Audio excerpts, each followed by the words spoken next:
Beach ఒడ్డుకి ఎక్కడి నుంచో కొట్టుకొచ్చిన బోట్ ని వచ్చిన ఒక గంట తర్వాత ఇలా ఉన్న బోట్ ఇలా అవుతుందని అస్సలు అనుకోలేదు.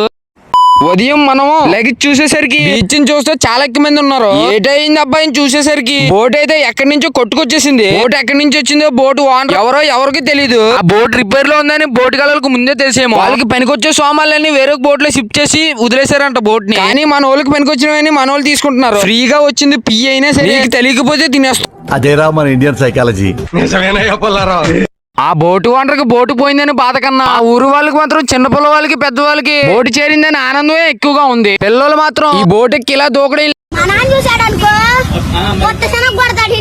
అంతలోపే ఇంటికి వెళ్ళి వచ్చేసరికి ఊరికి టక పేరెడతాను. బోటు సగం ముక్కపోయింది. బోటు గల ఓనర్ వచ్చేసరికి బోటుకి ఆనవాళ్ళు దొరకకుండా పోతాయి. 9:30 అయ్యింది, ఇంకా రాడేర్రా వాడు.